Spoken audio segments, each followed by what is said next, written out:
Atlas या hero, Nike या Reebok, कियोकार्पिन या आलमंड ऑयल, कॉलगेट या क्लोजअप। मत चौंकिए, ये मैं आपको बता रहा हूं ट्रेडमार्क। जब भी आप मॉल में सामान खरीदने जाते हैं, तेल खरीदना है तो वहां पे सनफ्लावर ऑयल रखा हुआ है, मस्टर्ड ऑयल रखा हुआ है, फॉर्च्यून ऑयल, सोया ऑयल रखा हुआ है। जो आपको पसंद है वो ट्रेडमार्क आपने देखा और अपने बास्केट में डाल दिया। आगे बढ़े, आपको टूथपेस्ट लेना है, क्लोजअप रखा हुआ है, कॉलगेट रखा हुआ है, पतंजलि रखा हुआ है, लाल दंत मंजन रखा हुआ है, ब्ला ब्ला ब्ला, बहुत सारे टूथपेस्ट रखे हुए हैं। आपको जो पसंद है आपने वो ब्रांड उठाया, अपने बास्केट में डाल दिया। साबुन खरीदने गए, कोई डेटॉल लगाता है, कोई डव लगाता है, कोई कुछ भी लगाता है, उसने अपना ब्रांड उठाया, लगा दिया। ये सब ट्रेडमार्क हैं। आप दिन में कम से कम नहीं है तो 100 से 200 ट्रेडमार्क जरूर देखते होंगे। तो मैंने ये नाम इसलिए लिया कि आपको पता चले कि ट्रेडमार्क क्या होता है। इस वीडियो में आज आप देखने जा रहे हैं ट्रेडमार्क के बारे में। मैंने एक छोटा सा टीजर इशू किया था, आपका बहुत सारा प्यार मिला उसमें, लेकिन कोई खास क्वेश्चन उसमें नहीं मिले। तो मैं कोशिश करता हूँ अपनी तरफ से सभी क्वेश्चन, सभी आशंकाएं, सभी एप्रीहेंशंस इसमें ऐड करूं इस ट्रेडमार्क के वीडियो में, जिससे आपको एक ही वीडियो में पूरा का पूरा कंसेप्ट समझ में आ जाए। ट्रेडमार्क क्या है, ट्रेडमार्क का इंपॉर्टेंस क्या है, ट्रेडमार्क क्यों रजिस्टर कराया जाता है, ट्रेडमार्क कैसे बनता है, ट्रेडमार्क रजिस्टर नहीं कराया तो क्या होगा, रजिस्टर करा लिया तो क्या फायदे होंगे। यहाँ पर एक क्वेश्चन उठता है, ट्रेडमार्क नहीं रजिस्टर कराया तो क्या होगा। पहली चीज तो ट्रेडमार्क क्या है। ट्रेडमार्क आपका ब्रांड भी हो सकता है, ट्रेडमार्क कई कॉम्बिनेशन से, अल्फा न्यूमेरिक या वर्ड का संयोजन, या कोई कलर, या कोई शेप, या कोई सेट, विभिन्न तरीके की चीजों को जो अच्छी लगे, दूसरे से आपकी चीज को अलग करता हो, वो चीज ट्रेडमार्क बन जाता है। और वो जब वो फेमस हो जाता है तो उसका आपको रजिस्ट्रेशन कराना होता है ताकि कोई उसकी कॉपी ना कर सके। तो मैं आपको एक एग्जाम्पल देने जा रहा हूँ कि हमारे NH8 में दिल्ली से जयपुर रोड पर एक बहुत ही प्रसिद्ध ढाबा है। इतना प्रसिद्ध है कि 24/7 वहां पर हर समय आपको भीड़ लगी हुई मिलेगी।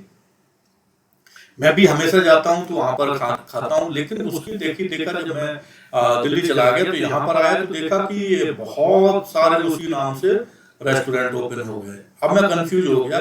मैं सोचा कि शायद ये उसकी ब्रांच होगी तो यहीं पर खा लेते हैं, क्या इतना दूर जाते हैं। उसी नाम से खुला हुआ है। जब खाने गए तो वो हमें क्वालिटी नजर नहीं आई, क्योंकि मैं एक बार वहां पर खा चुका था। इसका मतलब ये हुआ कि उस बंदे ने सिर्फ उस होटल वाले की नकल करके उसी नाम से अपना माल बेचना शुरू कर दिया। क्वालिटी तो नहीं दे पाए, लेकिन नाम वही रख दिया। अब अगर उस होटल वाले ने अपने नाम का ट्रेडमार्क बना लिया होता तो ये कॉपी उसकी नहीं हो पाती और उसके ग्राहक वहां पर नहीं करते। जो हम उस ढाबे के मुरीद थे, केवल इसलिए कि उसी की ब्रांच है तो यहाँ पर खा लेते हैं, हम ये सोच करके चले गए, लेकिन वो स्वाद हमको नहीं मिला। तो ट्रेडमार्क का इंपॉर्टेंस आपको यहाँ पर समझ में आ गया कि ट्रेडमार्क का रजिस्ट्रेशन क्यों कराया जाता है। रजिस्ट्रेशन नहीं कराओगे तो ओनर्स ऑफ प्रूफ आपके ऊपर रहेगा और आप केस लड़ते रहो, बहुत लंबी प्रक्रिया होगी। तब तक वो पूरा आपका बिजनेस का चौपट कर देगा और अपना फायदा उठा करके दूसरी जगह बना देगा। कहने का मतलब ये हुआ कि ट्रेडमार्क का अपना एक इंपॉर्टेंस है। ट्रेडमार्क कई शब्दों से मिलकर के बन सकता है, ट्रेडमार्क कई कलर से मिलकर के बन सकता है, किसी शेप का ट्रेडमार्क बन सकता है, ब्रांड के नाम से ट्रेडमार्क बन सकता है। ये इंटेलेक्चुअल प्रॉपर्टी होती है और बहुत ही इंपॉर्टेंट होती है। जैसे मैं आपको एक एग्जांपल दूं कि मैं ये मान लीजिए माउस बनाता हूं।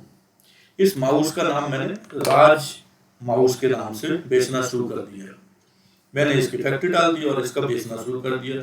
अब ये राज माउस के नाम से बिकने लगा। अब जहां पर मैं रहता हूँ वहां पर तो बहुत अच्छा बिक रहा है। लोगों ने देखा कि बहुत सस्ता और टिकाऊ है, कभी खराब ही नहीं होता है। ये दिल्ली, अहमदाबाद, गुजरात, मुंबई, हर जगह ये एक्सपोर्ट मतलब यहाँ से बिकने लगा। धीरे धीरे इसका ब्रांड वैल्यू बहुत ज्यादा बढ़ गई। तो लोगों ने क्या किया, अरे यार सक्सेना बना सकता है तो हम क्यों नहीं बना सकते हैं। 10-20 लाख रुपए की फैक्ट्री डालनी है, चलो हम डालते हैं, शुरू कर देते हैं। उन्होंने भी इसी नाम से मेरा ब्रांड का बनाना शुरू कर दिया, थोड़ा सा डिफरेंस कर दिया साइज का, बस। अब राज माउस के नाम से ये बनाना शुरू किया तो उन्होंने राज माउस के नाम से बनाना शुरू कर दिया, शेप चेंज कर दिया, लोगों ने खरीदना शुरू कर दिया क्योंकि ये ब्रांड वैल्यू बढ़ चुकी थी। अगर मैंने राज माउस का ट्रेडमार्क का रजिस्ट्रेशन करा लिया होता तो मुझे उतनी दिक्कत नहीं होती और मैं कोर्ट में जाकर के अब जिसने डुप्लीकेसी बनाई थी उसके काम खिंचवा सकता था। उसके खिलाफ केस कर सकता था, मानहानि दावा कर सकता था। लेकिन अगर मैंने रजिस्ट्रेशन नहीं कराया है तो ओनर्स ऑफ प्रूफ बर्डन मेरे ऊपर आ जाएगा कि नहीं रजिस्ट्रेशन नहीं कराया तो कोई भी उस नाम से रख सकता था। राज क्या मेरा ही नाम अकेला राज है? दुनिया में बहुत सारे हैं इस टाइप से। तो ये मैं आपको समझाने में मुझे लगता है कि सफल हो गया हूं कि ट्रेडमार्क क्या है और उसका रजिस्ट्रेशन क्यों कराया जाता है, ना कराने पर क्या हो सकता है। अब मैं प्रेजेंटेशन के थ्रू आपको एक एक चीज समझाता हूं। ये मेरी स्लाइड है। यहां पर मैं आपको बताने जा रहा हूं ट्रेडमार्क क्या है, व्हाट इज ट्रेडमार्क। बहुत ही सिंपल लैंग्वेज में लिखा है, पहले मैं अंग्रेजी में पढ़ देता हूं, उसको फिर हिंदी में एक्सप्लेन करके बताता हूं। Trademark is a sign capable of distinguishing the goods or services of one enterprise from those of other enterprises. Trademarks are protected by intellectual property rights. Trademark क्या है? जो उसे दूसरी एंटरप्राइजेस से डिस्टिंग्विश करता है, मतलब जिसमें अंतर पैदा करता है आपके गुड्स और आपके सर्विस में, आपके प्रोडक्ट में दूसरे प्रोडक्ट से अंतर पैदा करे, ऐसा जो उसका नाम है वो ट्रेडमार्क। नाम हो, ब्रांड वैल्यू हो, शेप हो, आकार हो, व्हाटएवर, तो वो ट्रेडमार्क कहलाता है। हम चलते हैं अगली स्लाइड में। What rights does trademark registration provide. अगर हम ट्रेडमार्क का रजिस्ट्रेशन कर लेते हैं तो हमारे पास क्या अधिकार आ जाते हैं? आप इस स्लाइड में ये जो गोल आर दिख रहे हैं, इसका मतलब यह है कि ये रजिस्टर्ड ट्रेडमार्क का सिंबल है। अगर यहाँ पर गोले में ही आर की जगह टीएम लिखा होता, इसका मतलब ये रजिस्टर्ड ट्रेडमार्क नहीं है। तो यहाँ पर मैंने आपको ये भी क्लियर कर दिया, ट्रेडमार्क दो तरीके के होते हैं, एक रजिस्टर्ड, एक अनरजिस्टर्ड। अनरजिस्टर्ड में टीएम लिखा रहता है, रजिस्टर्ड में आर लिखा रहता है। तो जब आप अपने ट्रेडमार्क को रजिस्टर करा लेते हैं तो आपको ये आर गोले वाला लगाने का अधिकार मिल जाता है। जैसे ये अधिकार मिलता है तो आपका प्रोडक्ट दूसरे से डिस्टिंग्विश हो जाता है, अंतर आ जाता है, कोई भी आपके प्रोडक्ट की नकल नहीं कर पाएगा। In principle trademark registration will confer an exclusive rights to the use of the registered trademark. This implies that the trademark can be exclusively used by its owner. मैंने जो अपना ब्रांड बनाया है केवल मैं ही यूज कर पाऊंगा, अगर मैंने रजिस्टर करा लिया कोई दूसरा नहीं कर पाएगा। या मैंने जिसको लाइसेंस दिया हो, लाइसेंस दे दिया तो फिर उसको कर सकता है, license to another party for use in return of the payment, उसके बदले मैंने उससे कुछ पेमेंट लिया होगा। Registration provides legal certainty and reinforce. अगर मैंने इसका रजिस्टर कर लिया तो हमें एक निश्चितता, एक सिक्योरिटी मिलती है कि कोई इसका एडवांटेज नहीं ले पाएगा, कोई डिस्प्यूट नहीं कर पाएगा। तो हमें ट्रेडमार्क का रजिस्ट्रेशन करने से ये फायदे होते हैं, ये अधिकार मिल जाते हैं। What kinds of trademark can be registered? किस प्रकार का ट्रेडमार्क रजिस्टर हो सकता है, या दूसरे शब्दों में हम कहें कि ट्रेडमार्क क्या है। तो मैं पहले आपको बता दूं, trademark is a combination of words, letters, numbers, जो परफेक्टली किसी ट्रेडमार्क को कॉन्स्टिट्यूट कर सकें। But trademark may also consist of drawings, symbols, three-dimensional features such as the shape and packaging of goods. मतलब ट्रेडमार्क का कहने का मतलब यह है कि ये अल्फा न्यूमेरिक भी हो सकता है, केवल नाम हो सकता है, नाम और नंबर का कॉम्बिनेशन हो सकता है, वर्ड्स, लेटर, नंबर का कॉम्बिनेशन हो सकता है, कोई डिजाइन हो सकती है, कोई शेप हो सकता है, 2-3 डायमेंशन का कोई आकृति हो सकती है, किसी पैकेजिंग में उसका आकार हो सकता है, नॉन विजिबल साइन हो सकता है, कोई साउंड हो सकती है, कोई खुशबू हो सकती है, कोई कलर हो सकता है। These all are called trademark. ये सब चीजें ट्रेडमार्क को इंडिकेट करती हैं। तो अभी यहाँ पर आपको इस स्लाइड में आपको मैंने बताने की कोशिश की है कि ट्रेडमार्क कैसे बनता है और कैसे रजिस्टर होता है। ट्रेडमार्क बनता है कई शब्दों के संयोजन से, कई लेटर्स के संयोजन से, कई नंबर्स के संयोजन से। ये एक अलग अलग शेप का आइटम हो सकता है, ये ड्राइंग भी हो सकती है, सिंबल भी हो सकती है, नॉन विजिबल भी हो सकता है, फ्रेग्रेंस भी हो सकता है। आगे बढ़ते हैं। How can I protect my trademark. मैंने आपको ढाबे वाला जो एग्जांपल दिया कि अगर उस ढाबे वाले ने अपना ट्रेडमार्क कर लिया होता तो कोई भी उसके खिलाफ नहीं जा सकता था, उसको लीगल राइट मिल जाता। यहाँ क्या हुआ कि उसने नहीं कराया था, इसलिए बहुत सारे डुप्लीकेट ढाबे उसी नाम से खुल गए थे। यहाँ पर क्वेश्चन वही आ रहा, how can I protect my trademark. You can protect your trademark by registering it. Simple answer है।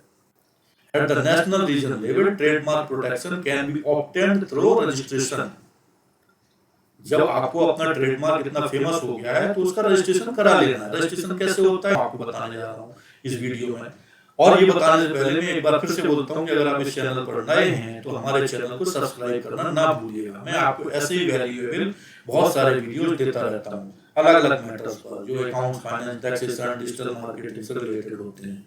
तो जरूर हमारे चैनल को सब्सक्राइब कर लीजिए, लाइक कमेंट करिएगा। और हाँ, कमेंट में अगर उस ढाबे का नाम आपको याद आ गया हो, NH8 पर दिल्ली से भिवाड़ी के पीछे पड़ता है, तो आप कमेंट में जरूर लिखिएगा। मुझे अच्छा लगेगा कि आपने मेरे वीडियो को बहुत ही ध्यानपूर्वक सुना। अब मैं आपको बताता हूँ कि ट्रेडमार्क को आप कैसे प्रोटेक्ट कर सकते हैं। ट्रेडमार्क को आप रजिस्टर करा करके प्रोटेक्ट कर सकते हैं। अब इंडिया में ये मैंडेटरी तो नहीं है, लेकिन आपको अगर रजिस्टर कराना है, आपकी इच्छा पर है, तो नेशनल रीजन ट्रेडमार्क ऑफिस में जा करके वहां पर कुछ निश्चित फीस होती है, उसकी फीस को जमा करके आप इसको रजिस्टर करा सकते हैं। रजिस्टर कराने के बाद आपको जो राइट्स मैंने पहले बताए पुरानी इसके पहले वाली स्लाइड में, वो राइट्स आपको मिल जाएंगे। ये तो हो गया नेशनल लेवल पर। अब आते हैं हम इंटरनेशनल लेवल पर। इंटरनेशनल लेवल पर दो ऑप्शन है, या तो हम ट्रेडमार्क की एप्लीकेशन डाला रजिस्टर कराने के लिए अलग अलग कंट्री में उनके नियमों के अनुसार, या हम वाइपो मैड्रिड सिस्टम का यूज करें। मैड्रिड सिस्टम में करीब करीब 100 से ऊपर कंट्रीज में एक ही ट्रेडमार्क से हमारा काम हो जाता है, तो हम अलग अलग कंट्री में क्यों करवाएं? या तो हम 2-4 कंट्री में कर रहे हैं तो अलग अलग करवाएं। अगर हम बहुत ज्यादा कंट्रीज में काम कर रहे हैं, एक्सपोर्ट का काम कर रहे हैं, या वहां पर बिजनेस हमने डाला है, तो हमें मैड्रिड सिस्टम को इस्तेमाल करना चाहिए। क्या है भाई Madrid system? The international trademark system and Madrid system. The Madrid system is a convenient and cost-effective solution for registering and managing trademark worldwide. ये cost effective रहता है, एक ट्रेडमार्क से ही हमारा काम हो जाता है। हर कंट्री में अलग अलग जाकर के हमें ट्रेडमार्क नहीं बनवाना पड़ता है। एक ट्रेडमार्क की कॉस्ट में ही हम 100 कंट्री में काम कर सकते हैं, 130 कंट्रीज में काम कर सकते हैं। That is the benefit of Madrid system. So I will recommend you have to go through Madrid system for protection of your trademark. चलते हैं आगे। How long does trademark protection last? कितने समय तक के लिए ट्रेडमार्क हो सकता है? मैंने आपको बताया इंडिया में एक निश्चित 10 साल तक के लिए आपको ट्रेडमार्क मिल जाता है। अगर आपकी इतनी ज्यादा गुडविल बढ़ गई है तो आप उसको रिन्यू करा करके अनलिमिटेड टाइम तक के लिए करा सकते हो। अब हम आगे बढ़ते हैं। Documents for registration. ट्रेडमार्क को रजिस्टर कराने के लिए कौन कौन से डॉक्यूमेंट्स की जरूरत पड़ती है? तो अब हमें ये देखना पड़ेगा कि आपका बिजनेस का नेचर क्या है। आप प्रोप्राइटरशिप फर्म है, आप पार्टनरशिप फर्म है, आप कंपनी है, आप वन मैन कंपनी है, आप बॉडी ऑफ इंडिविजुअल्स हैं, क्या है, आप AOP हैं, सोसाइटी हैं। तो इसके आधार पर ही आपको अलग अलग डॉक्यूमेंट चाहिए होंगे। Let's see for the example individuals और सोल प्रोप्राइटरशिप के लिए क्या डॉक्यूमेंट्स लगेंगे। सबसे पहले तो आपको आपके बिजनेस का जो लोगो है वो चाहिए होगा। अगर आपने लोगो नहीं बनवाया तो लोगो बनवा लीजिएगा। अगर ब्लैक एंड व्हाइट में है तो बहुत अच्छा है। अगर लोगो आपने प्रोवाइड नहीं किया तो ट्रेडमार्क एप्लीकेशन में ही बगैर लोगो के ही डाल दी जाएगी, आपका नाम रजिस्टर हो जाएगा ट्रेडमार्क में। ट्रेडमार्क के लिए हमें फॉर्म 48 फिल करना होता है, जो ऑथराइजेशन फॉर्म है।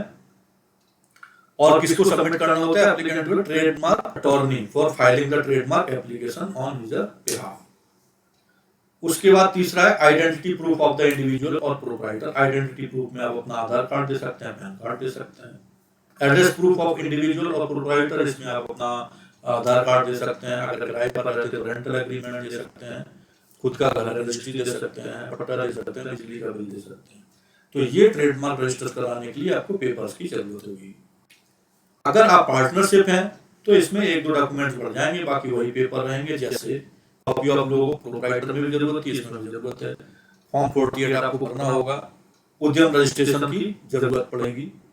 इनकॉर्पोरेशन सर्टिफिकेट या पार्टनरशिप डीड की जरूरत पड़ेगी। बाकी आइडेंटिटी प्रूफ सभी पार्टनर की जरूरत होगी। एड्रेस प्रूफ सभी पार्टनर्स की जरूरत होगी। और बिजनेस जहां पर एस्टैब्लिश है वहां के एड्रेस प्रूफ की जरूरत होगी। अदर एप्लीकेंट है जैसे AOP है, सोसाइटी है, बॉडी ऑफ इंडिविजुअल्स है, हिंदू अनडिवाइडेड फैमिली, व्हाटएवर, उसके लिए लोगो जरूरत है ही, फॉर्म 48 जरूरत है ही, इनकॉर्पोरेशन सर्टिफिकेट जरूरत है, पार्टनरशिप है तो पार्टनरशिप की डीड है, नहीं तो हिंदू अनडिवाइडेड की डीड है तो उसका अगर जो भी उससे रिलेटेड आपका शॉप है तो शॉप का रजिस्ट्रेशन होगा, उसका कॉपी चाहिए होगा। उसके बाद आइडेंटिटी प्रूफ ऑफ सिग्नेटरी चाहिए होगा, एड्रेस प्रूफ ऑफ सिग्नेटरी चाहिए होगा। तो ये डॉक्यूमेंट्स आपको चाहिए होंगे। इसके अगर आपको पसंद आया हो, और मैं फिर से आपको बोलता हूँ कि मैंने जिस ढाबे का एग्जाम्पल दिया है आप कमेंट में जरूर लिखना। आप समझ गए होंगे मैंने कौन सा ढाबा बोला है। NH8 पर 48 पर एक ही ढाबा डे 1 से इतना फेमस हुआ था कि आज भी वहां पर जाते हैं तो अब तो 2-3 घंटे का बन गया है। पहले तो जंगल था, गाड़ी पार्क करने के लिए जगह नहीं मिलती है, बैठने के लिए जगह नहीं मिलती है। क्वालिटी आज भी वैसे ही मेंशन है। अगर आपको ट्रेडमार्क बनवाना है तो आप हमसे संपर्क कर सकते हैं। मेरे नंबर यहाँ पर दिए हुए हैं, स्क्रीन पर चल रहे हैं, मेरी वेबसाइट भी दी हुई है। हम इसके साथ साथ ट्रेडमार्क रजिस्ट्रेशन के साथ साथ शॉप का भी रजिस्ट्रेशन करवाते हैं, हम कंपनी का भी रजिस्ट्रेशन करवाते हैं, और हम MSME में भी रजिस्ट्रेशन करवाते हैं, पैन कार्ड भी बनवाते हैं, और हम अकाउंटिंग भी करते हैं, ITR भी भरते हैं, GST का रिटर्न भी भरते हैं, GST की अकाउंटिंग भी करते हैं। और मैं आपको बोल दूं कि अगर आप अकाउंटिंग के लिए इंटरेस्टेड हैं तो जरूर हमसे संपर्क करिएगा। मैं आपसे वादा करता हूं कि आपका महीने का कम से कम 25-30 हजार रुपया बचेगा, क्योंकि हम आपका इतनी कम कॉस्ट में वो काम करके देंगे जितने में आपके 2 अकाउंटेंट कम से कम 50,000 रुपए जिनको आप दे रहे होंगे वो नहीं कर पाएंगे। तो जरूर सोचिएगा इस पर और संपर्क करिएगा हमसे। हमारे नंबर यहाँ पर स्क्रीन पर दिए हुए हैं, नोट कर लीजिएगा। हमारी वेबसाइट पर विजिट करिएगा और हमारे चैनल को सब्सक्राइब कर लीजिएगा। बने रहिएगा हमारे साथ। मैं वीडियो समाप्त करता हूँ। मिलते हैं अगले वीडियो में नई चीज के साथ, नए उम्मीद के साथ। नमस्कार।